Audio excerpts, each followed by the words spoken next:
Okay. So let me share my screen. And can you see my screen clearly? Yeah, Professor, we can see. Okay. What about students? Students, are you able to see? Yes, we can see. Yes, ma'am. Yeah, thank you. Sure. Yes, ma'am. Yeah. So let's start. And before going further, since this is first class, what I thought is I put some slides about one slide about my background and other kinds of things, and one slide about Copenhagen Business School where I'm working, and also one slide about the center and also the data science program and things like that. Few slides about the introduction and things like that, and then we will start looking into these chronological key ideas in the Bitcoin and especially cryptocurrencies and things like that, right? So, but before going further, I think we break after 40 minutes or 50 minutes, right? What is the normal practice do you use? You take a break for 5 to 10 minutes after 40, 50 minutes? Yes, Professor. We Okay. actually give the students a break, a small break. Okay, so we will stop at approximately at 45 minutes. And then what I will do is I will close down my session. Of course, you will be on the Zoom session, but so that I will record this session and it will render on the video file and things like that, so that we will have the smaller videos, like let's say 1 hour video and things like that. And Yeah, that would be.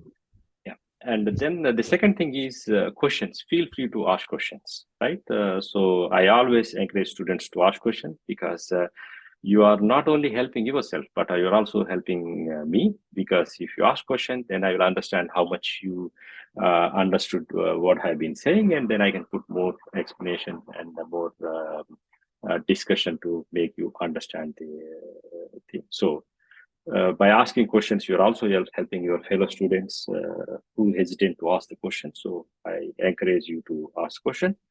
Either you can unmute your microphone and talk. Otherwise, you can also use chat. Maybe type the question in the chat, and then I will frequently watch the chat and answer them.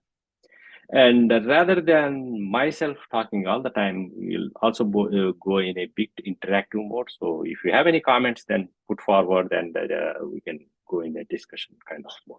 Right? Okay, so let me start.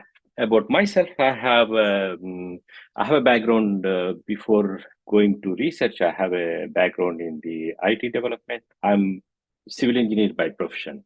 My bachelor's was in civil engineering, and I graduated from Andhra Pradesh, in J&T University in Andhra Pradesh, somewhere around 1986, 87.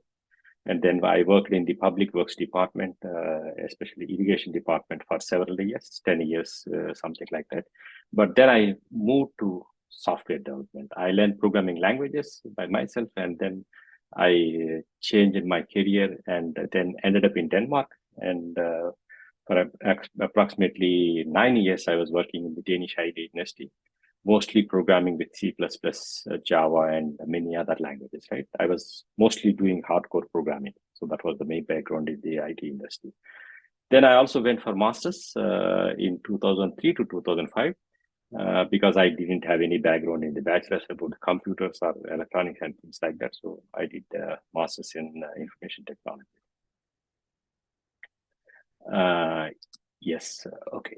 And then in 2009 to 2012, I did my PhD. So I went into more theoretical computer science. So you can say an intersection between mathematics and computer science. So I was working in the formal models, mathematical modeling for the workflow languages. You can say domain-specific languages. So that was my PhD.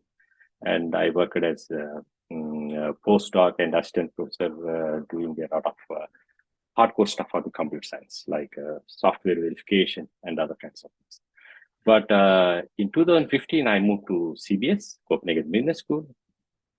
And then my research also moved to a bit of applied and things like that. And I got tenured in 2017. And 2018, we started a master's in data science program, which I also have a slide.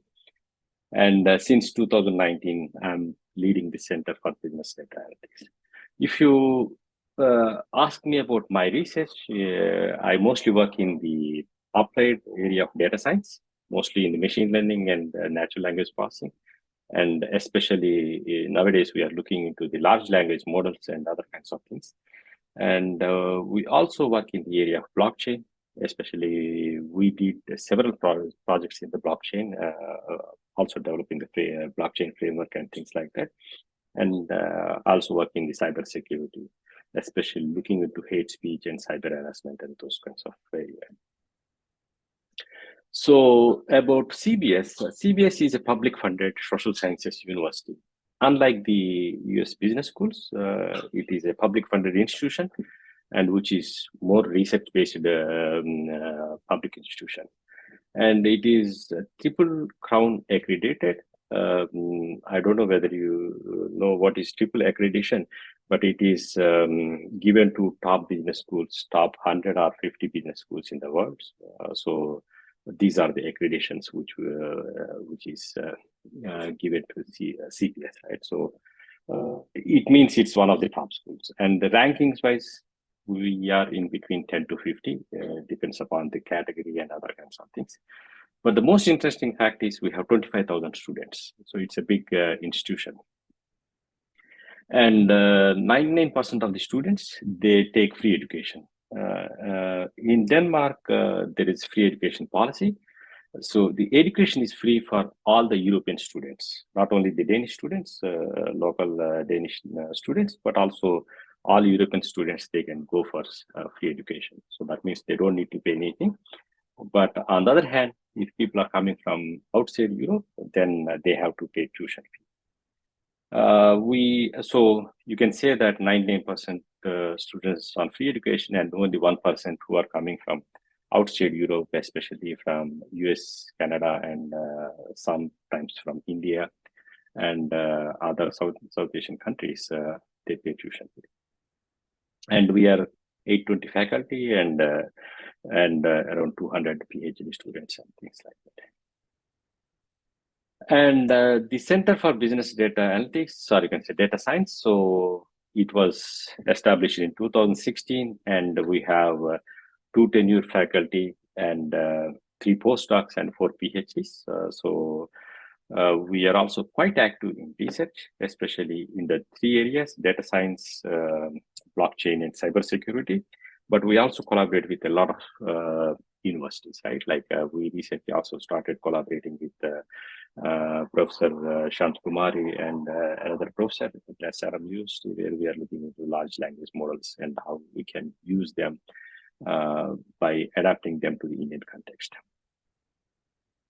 So a bit more about the research areas. So in the applied data science, we are looking into the large language models, as I mentioned before. We also worked a lot with Facebook and Twitter data as part of computational social science. And we also have some kind of pro bono collaboration with UNHCR, where we have been trying them to help analyze the hate speech against refugees. So we have been doing a lot of work in that area, helping the refugee UNHCR and other UN organizations, especially to identify the bias and hate speech and those kinds of areas. And in blockchain, we used to have a big project where 83 Danish companies were part of it.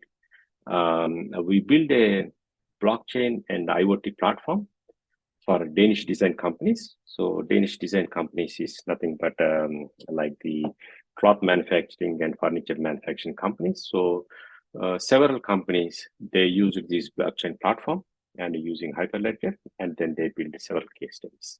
I will talk more about when we come to the some example case studies and things like that. And we are also helping UNICEF here in Copenhagen to develop a prototype for their traceability of the children's vaccines. UNICEF supplies a lot of vaccines to many countries. So there we had a project on the last mile traceability.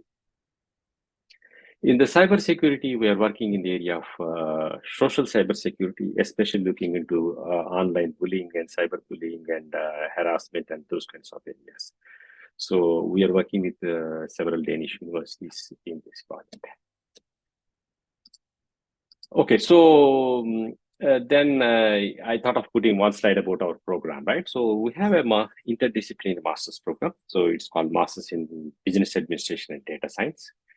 You can say that this is a data science program, hardcore data science program hosted at a business school. So it is interdisciplinary. So you have 70% data science, hardcore data science, which is at the same standard as the computer science department at the other universities. So we make sure that our students get very hardcore data science skills. On the other hand, we also teach them GDPR and other kinds of compliance framework. And they also take a few courses in the innovation and economics so that they will have a more business background as well. So we got this accreditation in 2019. So that means it's an independent program approved by the Danish Higher Education Ministry. And then even though we started in 2018 with around 28 students, the program got quite popular quickly. So you can see that for the last 2 years, we are taking more than 100 students. And for 2023, we have new students coming up in the next week. So the teaching starts in the next week, introduction and other teaching. And we have 143 students. So, and most of the students, they come from not only in Denmark, but rest of the European countries. We have a lot of students from Germany, and especially students from Scandinavian countries like Norway, Sweden, and Finland, and also other European countries. So it's a quite international program, you can say. Any questions or comments?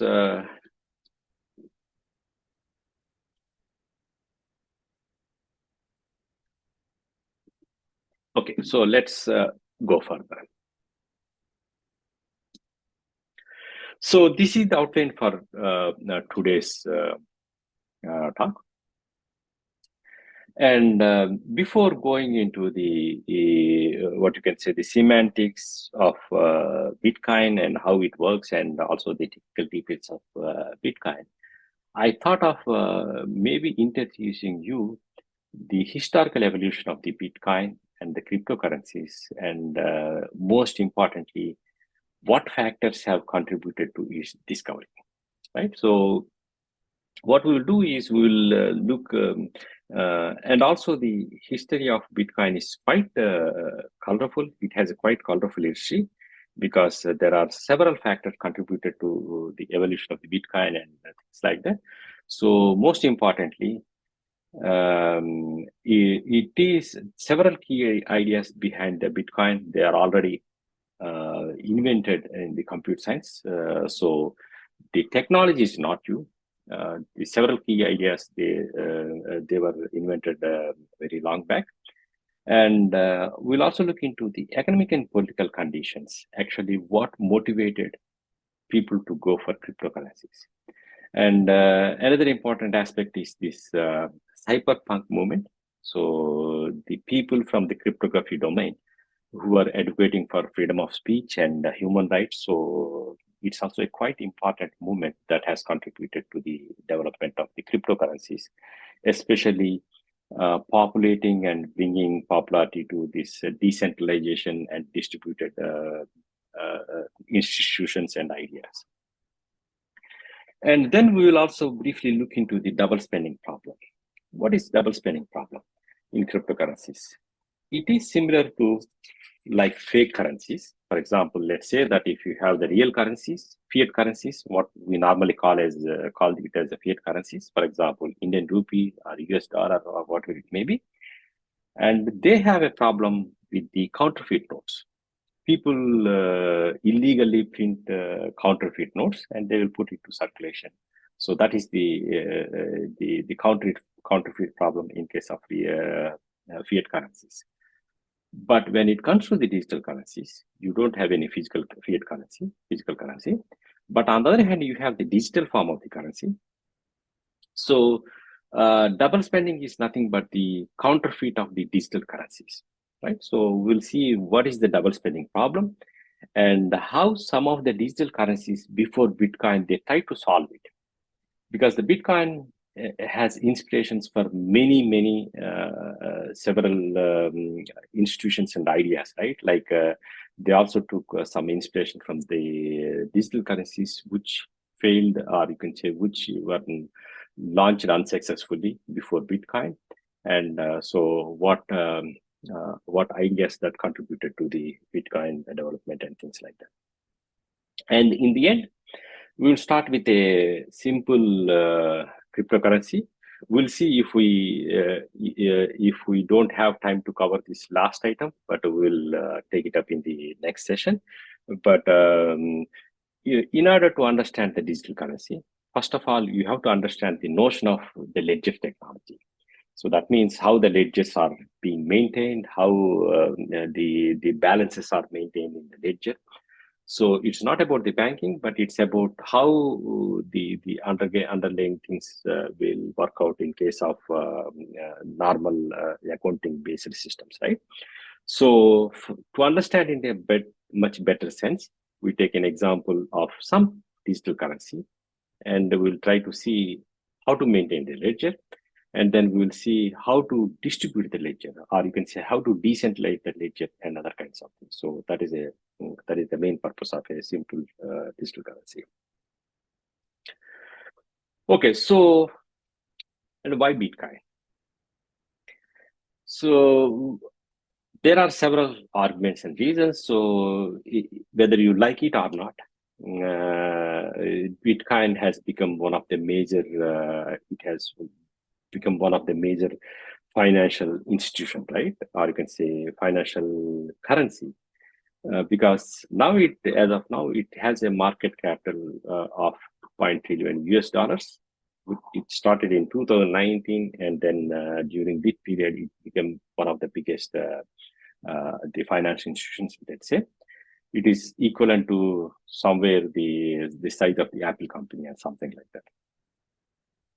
But my point is that the revolutionary ideas, or you can say the disruptive technologies, the ideas behind the Bitcoin and those kinds of disruptive technologies, they are not born in a day. So they are not just somebody got an idea and then he implemented Bitcoin so that it was quite popular.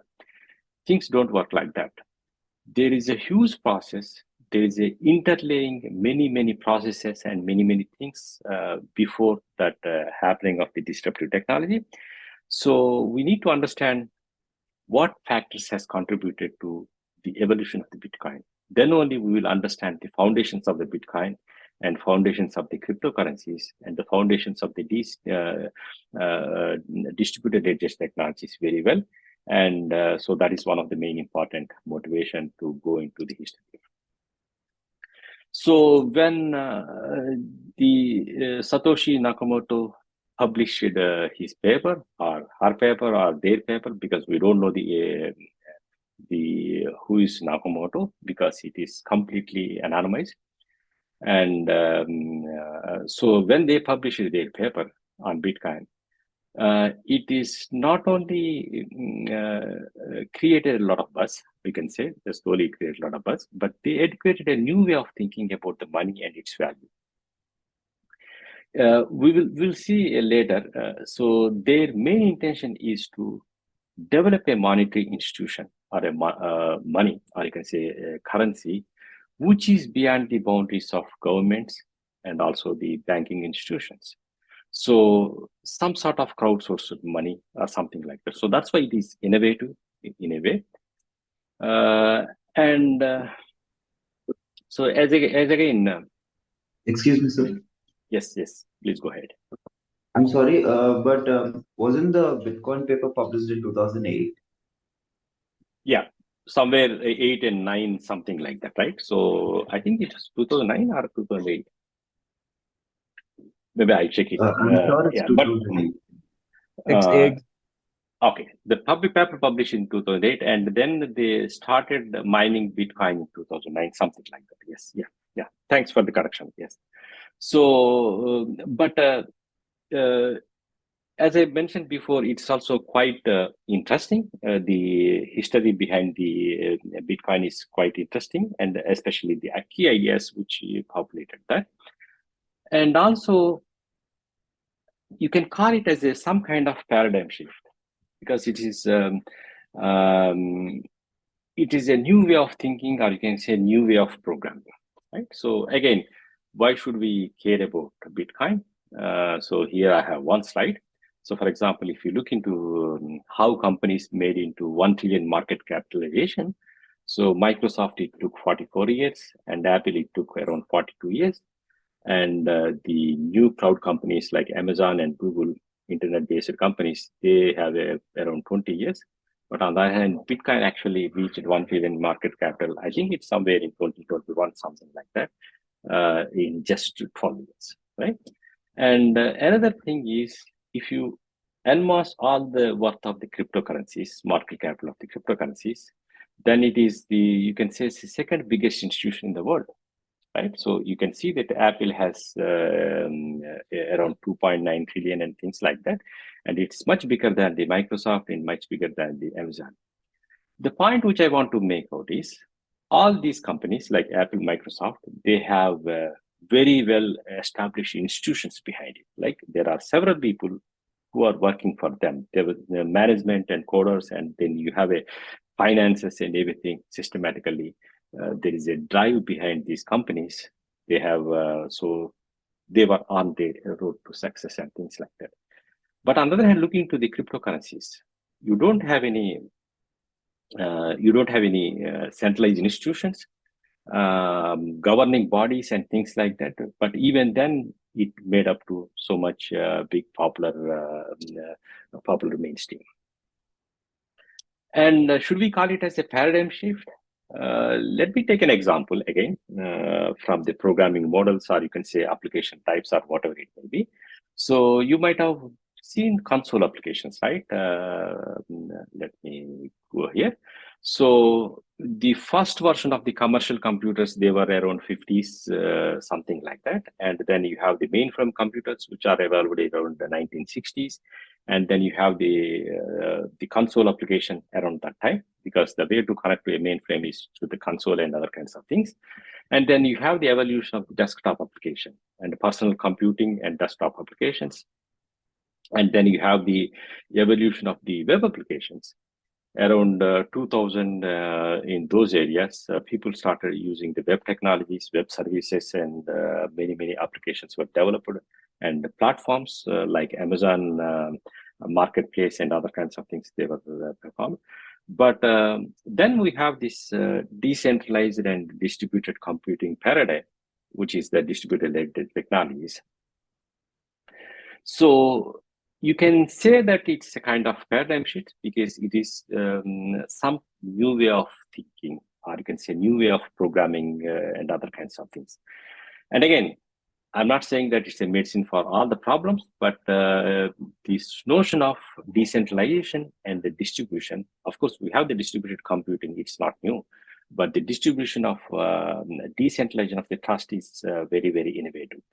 So like the other technologies, like the cloud computing and web technologies, which still continue for a quite long time, even the decentralized technologies, or you can say distributed ledger technologies, they will continue to evolve for next 20 to 25 years. And they will be successful wherever there is scope for decentralization. Right? So that is one of the main things. And then let me quickly sum up what are the key ideas, especially the technologies from the computer science that made it to the Bitcoin, right? And I will recommend to read this paper. This is written by Arvind Narayan, one of the very popular guys on the Bitcoin, the course and things like that. But this paper tries to give you a very good idea about which technologies have contributed, or we can say which key ideas have been contributed to the Bitcoin. Let's quickly look into some of them, right? So the cryptocurrencies are built from the forgotten ideas of the research. So not that those ideas are forgotten. I think people forgot to mention whenever people talk about Bitcoin, especially if you look into the marketing hype they create when they talk about the Bitcoin and decentralized technologies.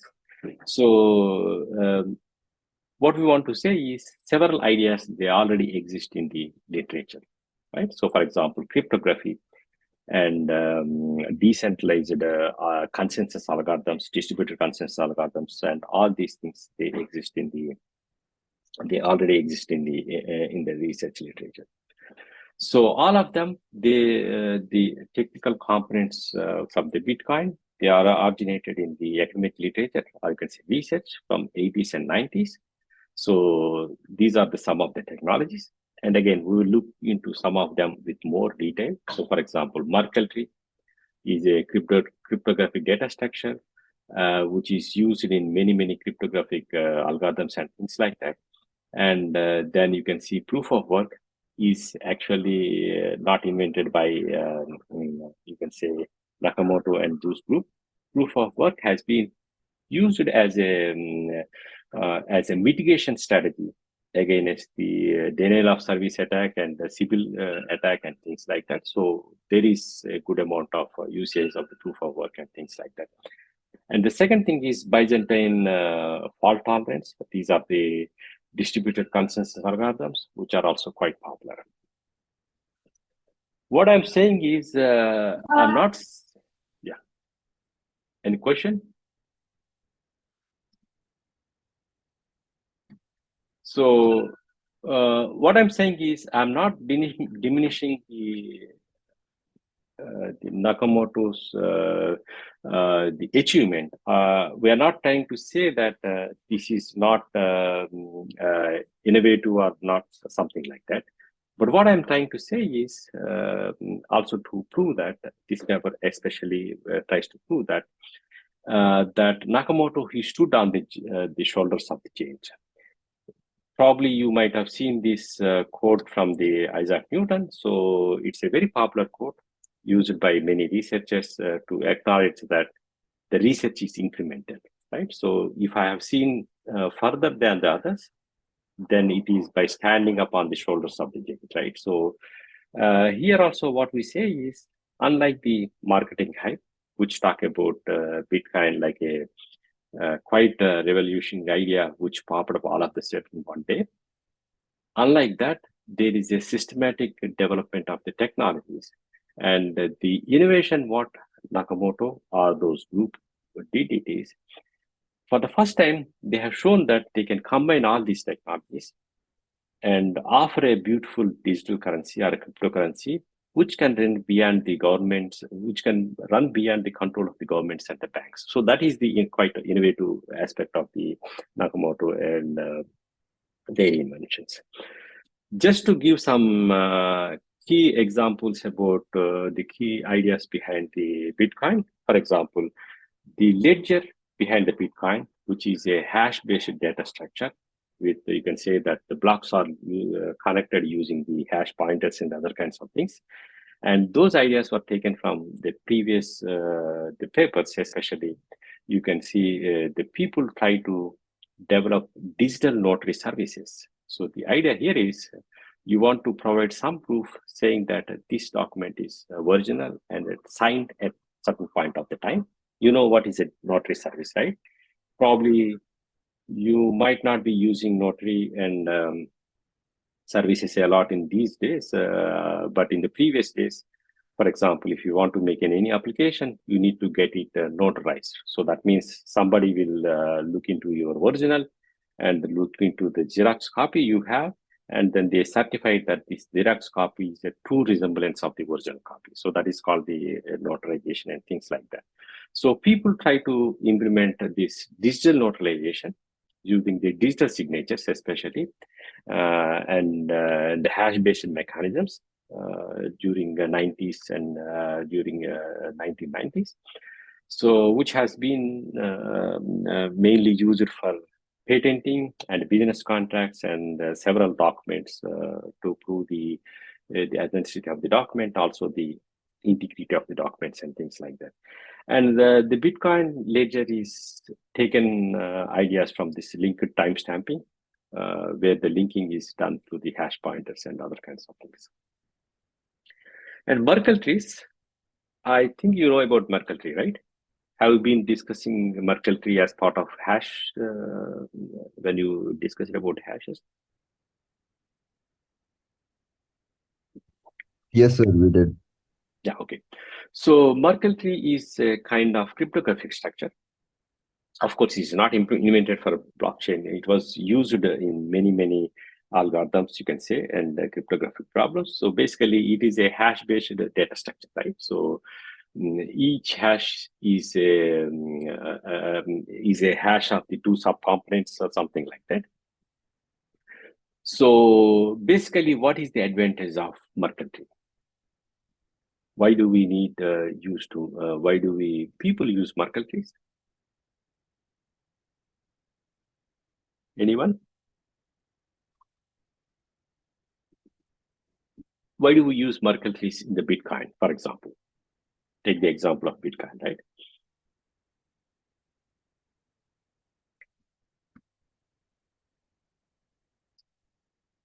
Is it because it's the name sounds very exciting, or there should be some reason, right? Otherwise, why do we go with this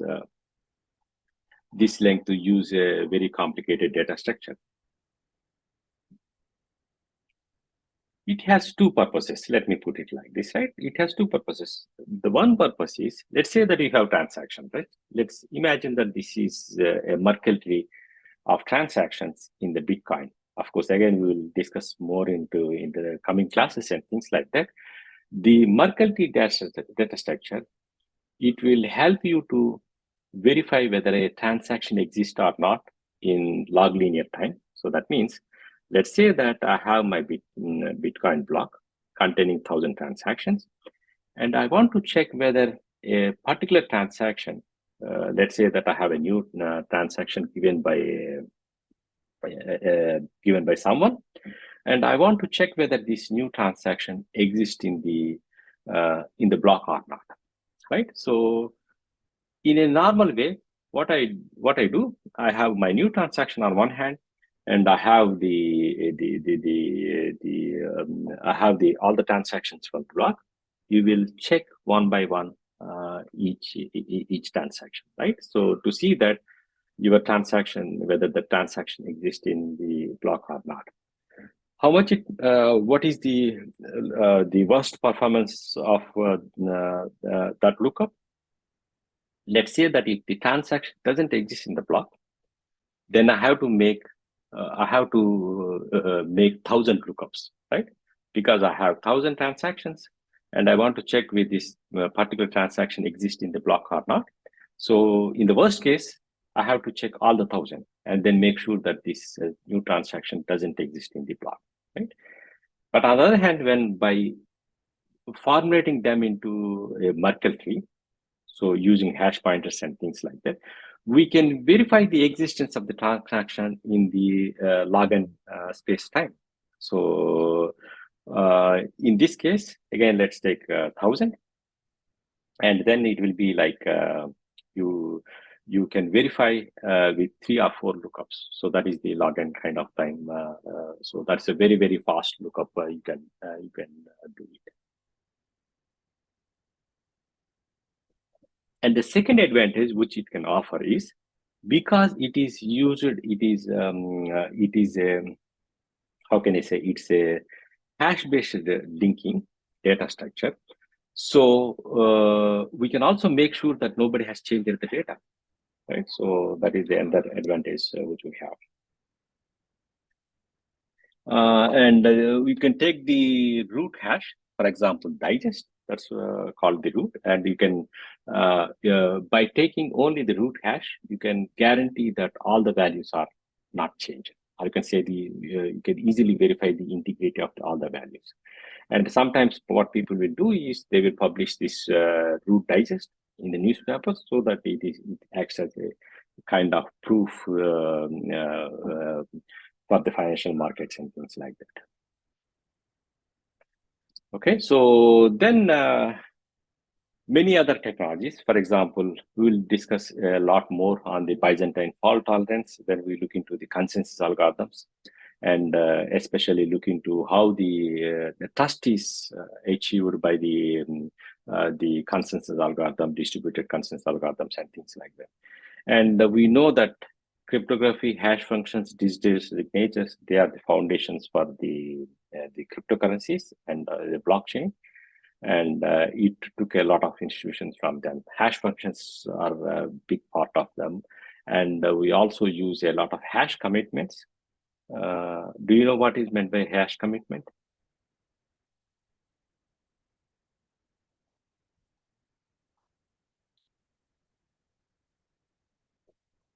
Okay, maybe I will put one or two slides next time, trying to give some introduction about hash commitment, and also what kind of things, properties hashing will support, and things like that. Right? And then proof of work. As I mentioned before, proof of work is used as a mitigation strategy against the spam and the Sybil attacks, especially. Sybil attack is nothing but in the, you can say, in the decentralized systems or distributed systems, when you have several nodes participating. Sybil attack is nothing but you can create a lot of duplicate nodes and try to take over the network. So that is the called Sybil attack. Again, we will discuss more details when we look into the consensus algorithms, and we also look into the threats against what kind of attacks against the cryptocurrencies and blockchains and other kinds of things. So there are many key ideas taken from the existing literature. So, and then let me go through a bit further. So, why the history of the Bitcoin, right? So, because the design of the Bitcoin, it not only took the key ideas from the computer science research, you can say, it also combined several things. So, for example, it has this game theory semantics, and when do people will contribute and other kinds of things. There are a lot of game theory semantics involved in the design of the Bitcoin. Like, why do the miners will behave honestly? We'll address this question later when we look into the functionality of the mining as part of the cryptocurrencies, and what motivates miners to behave honestly, right? And then it involves a lot of game theory semantics. You have to make sure that the miners will behave honestly, and to motivate them, you have some incentives, and so all sorts of things they took from the game theory semantics. And there is a lot of economic theories behind it. So the value of the money, and how the value of the money is regulated, and other kinds of things. And we have seen several key ideas coming from the computer science and cryptography. And there is also a lot of key ideas from the politics, especially people were the designers of the Bitcoin. They took a lot of institutional ideas about the state control and the state censorship against the freedom of speech and other kinds of things. So all those ideas they were taken from different disciplines. And again, the monetary history, human rights and privacy, and investor psychology and other kinds of things, right? So much more ideas they were taken for the design of Bitcoin. So what we'll do is we'll try to understand why Bitcoin has succeeded. Again, the big question about looking into history is not just to read the history, right? But we also try to understand why this institution, or you can say why this concept of the cryptocurrencies has succeeded in the first place. So to understand that, so what we do is we look into three aspects. The first, we need to understand what are the economic and political conditions that have contributed to the development of the cryptocurrencies, right? So even before Bitcoin, there were several people who tried to launch digital currencies. And we will, apart from that, the economic conditions during the time of 2018, 2008, and before that, like the Great Depression, you can say, the Great Financial Crisis, which actually contributed a lot to the development of the cryptocurrencies. We'll see systematically what type of ideas they took and why it motivated people to think to develop a cryptocurrency, or you can say digital currency, which is beyond the control of the governments and beyond the control of the financial institutions and banks and other kinds of things. So they want to launch a currency which is beyond all these controls. The second thing is it is pretty much in line with some of the important movements, especially the cyberpunks movement, which I will also talk about it later. They have educated a lot of, they have educated towards the freedom of speech and especially privacy in the digital space. So all these movements, they actually contributed a lot to developing the cryptocurrencies and things like that. And the third thing is, again, this is again coming back to these double spending problems and things like that. We will also see some of the digital currencies before Bitcoin, how they try to launch the digital currencies and how they failed, like, and how their failures have contributed to the design of Bitcoin. So Bitcoin has taken these lessons, you can say, from these digital currencies and their failures, and then they try to incorporate a design so that they can avoid these kinds of the legal complications and other kinds of things. We'll also see those things.